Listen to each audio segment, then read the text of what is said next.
వీడియోల కోసం మా అమరావతి గళం ఛానల్ని సబ్స్క్రైబ్ చేసుకొని బెల్ ఐకాన్ నొక్కండి. సార్, కొన్ని రోజుల్లోనే ఈ వినుకొండలో జరగనున్నటువంటి ఎన్నికల్లో అయితే ఆ బరిలో దిగేసరికి తెలుగుదేశం పార్టీ నుంచి జీవి ఆంజనేయులు, వైసీపీ నుంచి కూడా బొల్ల బ్రహ్మనాయుడు పోటీ పడనున్నారు. ఎవరు గెలిస్తే బాగుంటుంది, ఎవరికి ఓటేద్దాం అనుకుంటున్నారు మీరు? ప్రస్తుతం తెలుగుదేశం పార్టీ, జనసేన, బీజేపీ ఉమ్మడి అభ్యర్థిగా జీవి ఆంజనేయులు గారు పోటీ చేయబోతున్నారు. రేపు 13వ తారీఖు జరగబోయే ఎన్నికల్లో తప్పకుండా జీవి ఆంజనేయులు గారు మంచి మెజార్టీతోటి గెలుస్తారని ఆశాభావం వ్యక్తం చేస్తున్నాము.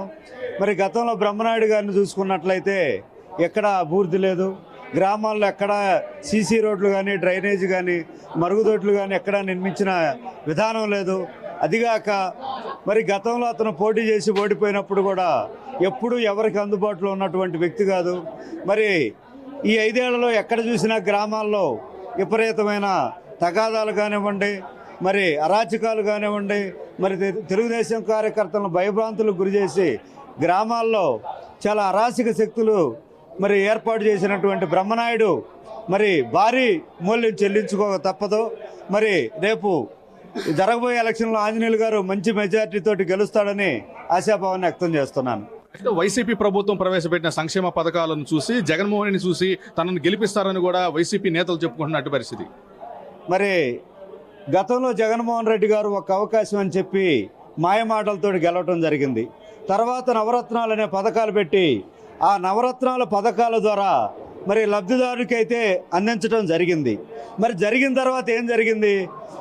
కరెంటు ఛార్జీలు కానివ్వండి, మరి అలాగే పెట్రోల్ డీజిల్ ఛార్జీలు కానివ్వండి, వంట గ్యాస్ కానివ్వండి, ఇక్కడ మనకు ₹1 వచ్చినట్లయితే దానికి ₹10 10 రెట్లు పెంచి జనాలను పిండి మరి మద్యం రేట్లు చూసుకున్నట్లయితే గతంలో 70-80 ఉండేది, ఇవాళ ₹200-220 మద్యం మాఫియా కానివ్వండి, ఇసుక మాఫియా కానివ్వండి, ఎక్కడ చూసుకున్నా కానీ ఈ అవినీతి, మరి ఈ అవినీతి వల్ల ఈ ప్రభుత్వానికి చరమగీతం పాడబోతున్నారు. ప్రజలందరూ అర్థం చేసుకున్నారు. మరి 5 ఏళ్లలో ఎన్నో కష్టాలు పడ్డారు. మరి సామాన్య మానవుడికి నడ్డి విరిసినట్టు పరిస్థితి. మరి రైతులను చూసుకున్నట్లయితే మరి ఎక్కడా రైతులకు అండగా నిలబడేటువంటి దాఖలాలు లేవు. రైతుల పరిస్థితి మరీ ఆందోళనకరంగా మారిపోయింది. మరి ఏదైనా కానీ జగన్మోహన్ రెడ్డి గారిని ఇంటికి పంపించడానికి మన ఆంధ్ర ప్రజలందరూ సిద్ధంగా ఉన్నారని కోరుకుంటున్నాను. వినుకొండలో విజయబావుట ఎగరేస్తారంటారు మొత్తానికి జీవి ఆంజనేయులు గారు తప్పకుండా మరి దాదాపు 30,000 పైసలకు మరి ఓట్ల మెజార్టీతో గెలవడానికి సిద్ధంగా ఉన్నాడు.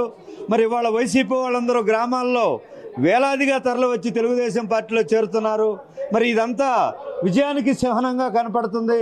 మరి మా జీవి ఆంజనేయులు గారిని చూసుకున్నట్టయితే గత 20 ఏళ్ల బట్టి మరి సామాన్య కార్యకర్తలకు కానివ్వండి, మరి పేదవాళ్ళకు కానివ్వండి అండగా ఉండి మరి కంటి సుక్కడాల ఆపరేషన్ కానివ్వండి, మరి అలాగే విద్యార్థులు స్కాలర్షిప్లు కానివ్వండి, ఎక్కడైనా ఇళ్ళు కాలిపోయినట్టయితే వాళ్ళని ఆపదలో ఆదుకోవటం కానివ్వండి, ఏదైనా పేదవాడికి అండగా ఉండడం కానివ్వండి, ఈ 20 ఏళ్ల బట్టి ఆంజనేయులు గారు పేదవాడికి అండగా ఉండి మరి సమాజమే దేవాలయం, ప్రజలే దేవుళ్ళనే నినాదంతో పనిచేసినటువంటి వ్యక్తి ఆంజనేయులు గారు.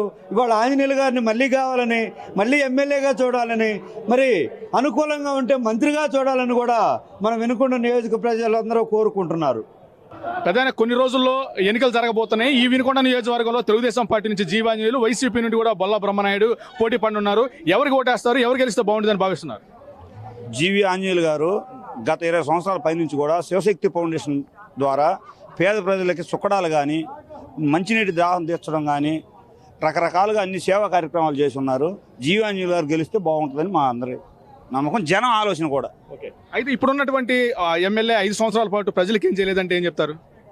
ఇప్పుడున్నటువంటి బ్రహ్మనాయుడు గారు అన్ని అక్రమ కేసులు, భూదందాలు ఇవన్నీ ఎక్కువైపోయినాయి.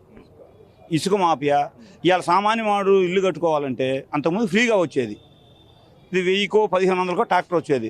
ఈరోజు ట్రాక్టర్ ఇసుక కొనాలంటే సుమారు 6 నుంచి 10,000 దాకా పడుతుంది. గతంలో ఇక్కడ జీవి ఆంజనేయులు గారు ఎమ్మెల్యేగా పనిచేశారు, ఇప్పుడు బొల్ల బ్రహ్మనాయుడు పనిచేస్తున్నాడు. ఇద్దరి పాలనలో బేరీ చేసుకుంటే ఎవరి పరిపాలన బాగుందండి? ఆంజనేయులు గారిది చాలా బాగుంటుంది.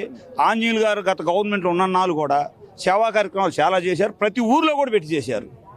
ఇప్పుడు మరి ఎన్నికలు రానున్నాయి కదా, వీళ్ళు ఎవరు గెలుస్తారని మీరు భావిస్తున్నారు? ఆంజనేయులు గారు గెలుస్తారు, భారీ మెజార్టీతో ఆంజనేయులు గారు గెలుస్తారని మేము ప్రజలు ఆలోచన ఉంది. సార్ గెలుస్తారు. అయితే వైసీపీ ప్రవేశపెట్టిన సంక్షేమ పథకాలని చూసి, జగన్మోహన్ రెడ్డి చూసి వైసీపీ నేతలు ఏంటంటే మమ్మల్ని గెలిపిస్తారని ఒక ధీమాగా ఉన్నారు. మీరేం చెబుతారు? వైసీపీ ప్రభుత్వం చేసిన పథకాలు అంటే సార్ ప్రతి ఒక్క నిత్యావసర వస్తువుకి అన్ని రేట్లు పెంచారు.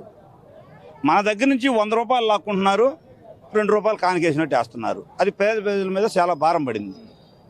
వైసీపీ అభ్యర్థికి ఓటు ఎందుకు వేయకూడదంటే ఏం చెప్తారు? ఇక్కడ టీడీపీ అభ్యర్థి జీవి ఆంజనేయులకి ఓటు వేయాలంటే ఎందుకు చెప్తారు? ఆంజనేయులు గారు చాలా మంచి మనిషి, పేదల ముఖం చూసే వ్యక్తి. బ్రహ్మనాయుడు గారు అదేం లేదు, పేదల సహాయపడే మనిషి కాదు.